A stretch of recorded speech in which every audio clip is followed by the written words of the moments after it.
Olá, eu sou a Maria Carolina, sou advogada e esse é o meu canal no YouTube. Se você ainda não me segue por aqui, já se inscreve no canal, ativa o sininho e também me siga lá no Instagram. É o @mariacarolina.adv. Mas vamos lá para o vídeo de hoje. Hoje eu vou falar sobre pacto antinupcial. O que é isso, como fazer e para que isso é importante. Então, o que é pacto antinupcial?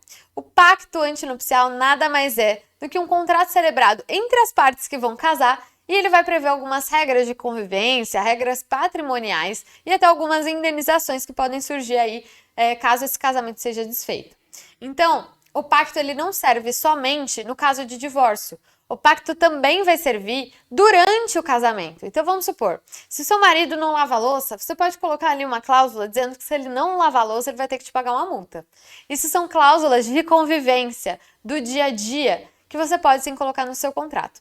Pode parecer bobo, mas eu vou trazer aqui outros exemplos de famosos que inclusive vão fazer mais sentido para você. Então, sobre o tema que o pacto mais é utilizado, regime patrimonial. Você deve saber que no Brasil nós temos alguns regimes de bens, são 4. Primeiro, o regime da comunhão universal de bens, em que tudo é de todo mundo, desde o que já era antes até o que vai ser depois do casamento, é tudo misturado. Depois é o regime da comunhão parcial de bens, é aquele comum que todo mundo usa, que até o casamento eles têm bens particulares, um de cada um, mas depois que casa é tudo dos dois. Nós também temos o regime da separação de bens, em que cada um continua com seus bens ali tudo bem divididinho. E também nós temos o regime de participação final dos aquestos. O que é isso? É aquele regime em que o casal vive como se tivesse em separação de bens, compra, vende, faz tudo, e no final, caso ocorra o divórcio ou falecimento, a gente vai entender que os bens que sobraram serão divididos meio a meio, como na comunhão parcial de bens. É um pouquinho complexo, era bastante utilizado pelos jogadores de futebol, mas hoje em dia o pacto tem permitido que a gente fizesse alguns arranjos patrimoniais e hoje as pessoas tivessem regimes próprios, regimes mistos. Eu misturo um pouquinho de um pouquinho de outro e faço regime que se adequa à realidade da minha família. Isso é muito legal, mas tem alguns cartórios de notas que não registram esse tipo de pacto. Então, embora seja previsto em lei, pode ser que seu advogado encontre alguma dificuldade no cartório mais próximo de você. E aí, você já sabe dessa informação e já vai ficar mais tranquilo com ele também. Alguns regimes mistos são os seguintes. Vamos supor, eu caso e eu falo assim, olha, eu tenho uma vida patrimonial bastante agitada, eu sou uma empresária, e eu vou casar e eu falo pro meu marido, olha, a gente tem muito patrimônio, eu sou muito rica. Então, o que é um carro para mim de 30 mil reais? Não é nada, é um carro barato. Então, eu não quero que esse bem seja comunicável. Isso daí é uma joia que eu comprei ali, é um bem que eu comprei do outro lado, e ele é a mesma coisa. Então, a gente convenciona que somente serão partilhados os bens comprados acima de 50 mil reais, por exemplo. Então, vamos supor, um carro mais caro, um carro acima de 100 mil reais, ele será comunicado entre os dois. Mas se for uma moto mais barata, ou uma lancha, aí não entraria. Mas enfim, o que eu tô aqui para te dizer é que pode sim ser arranjado tudo isso. E aí eu vou te dar um exemplo que foi o casamento do Alexandre Pato com a Stephanie Brito. É um pouco antigo essa galera de 2000, mas eles foram casados em um período e eles ficaram pouco tempo casados. Logo depois, vazou uma notícia de que o Pato e a Stephanie Brito tinham convencionado que ela teria uma participação sobre os bens dele somente no valor de 15%. Então é diferente daquela percentual estipulado na lei, que é de 50 a 50 para cada um. Ali eles colocaram que a participação dela seria somente de 15%. Talvez porque a fortuna que ele recebia mensalmente era um valor muito expressivo. Então 15% era o valor que eles consideravam mais justo pela participação e comunicação para ela. Dá para ver que isso é uma coisa mais de rico, mas também acontece com algumas outras pessoas, que estão naqueles casos de regras de convivência.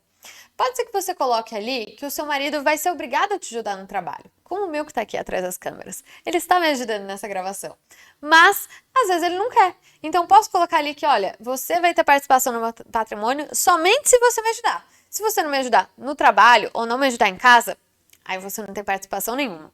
Pode ser uma questão também de ajuda em casa. Então, olha, se a gente não tiver uma boa divisão de tarefas, em que você lava a louça, o outro lava roupa, enfim, se isso não for cumprido, você é obrigado a me pagar uma diarista ou alguma funcionária para cuidar da casa durante esse período. Então, isso tudo pode ser executável entre o casal durante o casamento. Não quer dizer que isso precise de um divórcio para ser efetivamente cumprido. Uma lancha não, né? Que eu acho que uma lancha é caro, talvez um jet ski. O que tem acontecido muito ultimamente é a gente ver esses casos de indenização por traição. Mas esse não é tão o mais legal do pacto. Uma outra cláusula que muita gente que ganha muito dinheiro perde por não ter colocado é a cláusula de confidencialidade. Diz aí, quantos sites de fofoca você já entrou e você já viu o casal se atacando depois do término? Pois é, se você coloca uma cláusula de confidencialidade, o casal não vai poder falar nada sobre o casamento, nem por que terminou, nem o que aconteceu. Então, aí não vai ter fofoca sobre esse caso. É uma cláusula que as pessoas podem e devem ter conhecimento para que, se amanhã ou depois você ficar famoso, amanhã ou depois você ganha muito dinheiro, você consegue preservar a sua imagem. Então, isso não são questões só para quem tem dinheiro. São questões para quem tem uma mentalidade de que quer mudar o seu padrão e que pode fazer sentido para sua família futuramente, ou até para você mesmo. Então, outro caso que ficou super famoso foi o casamento do Mark Zuckerberg com a Priscila. Quando eles casaram, Priscila sabia que o Mark já era super workaholic. Então ela falou, olha, tudo bem que ele tem uma mega fortuna, não quero tanto minha participação nisso, mas o que mais me preocupa é o tempo de qualidade com a família. Então ela colocou uma regra de que pelo menos uma vez por semana ele tinha que dar atenção para a família. E além disso, ela pede 100 minutos diários da participação do Mark na vida deles. Não é muita coisa, é um pouquinho mais que uma hora. Então é algo que a Priscila, sabendo a necessidade da família dela, colocou ali. E isso muito provavelmente vai ser importante para o desenvolvimento do casal, para que eles se aproximem, para a intimidade, e é um valor que ela considera importante. E muito provavelmente o Mark também, senão ele não teria assinado esse pacto, não é mesmo? Um outro caso que ficou super famoso é da Beyoncé e do Jay-Z.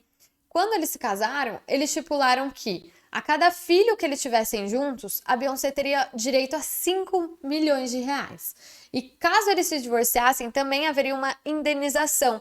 Então isso é um ponto muito importante. Às vezes, o que mais acontece aqui no país é quando as pessoas se divorciam, elas têm que apurar os bens que compraram juntas para definir qual é a indenização ou até dividir o patrimônio.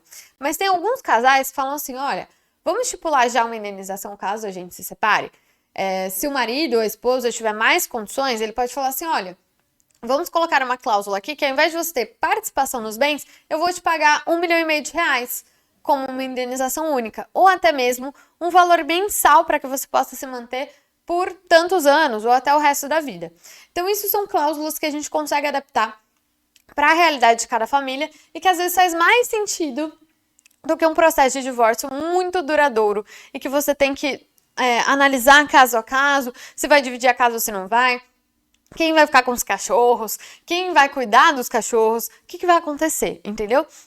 Então a ideia do pacto antinupcial é prever esses riscos e já tentar amenizar toda a situação, conversar antes para que vocês entrem no casamento como um local seguro de vocês. E aí você gostou muito do meu vídeo, mas você quer saber como que esse pacto funciona? O pacto antinupcial, ele é algo que realmente é válido a partir do momento que vocês assinam o pacto, mas ele só vai produzir efeitos depois do casamento. Então, se vocês não casarem, se vocês viverem uma união estável, esse pacto não vai valer. Então, é muito importante que depois que você assine o pacto antinupcial com a sua noiva, com o seu noivo, você leve esse pacto para ser registrado no registro de imóveis, para que quando eles forem dar entrada no seu casamento, todas essas regras possam ser observadas. Depois disso, vocês também precisam registrar no cartório de registro de imóveis do local de domicílio de vocês. Então, eu espero ter ajudado vocês com essas informações com esse vídeo. Fiquem atentos às informações do canal. Nós pretendemos postar vídeos semanalmente, então acompanhe aqui que logo mais teremos mais vídeos. E se você tem alguma dúvida, alguma ideia de vídeo, comenta aqui embaixo, compartilhe esse vídeo com os amigos e não se esqueça de se inscrever aqui no canal. Um beijo e até mais!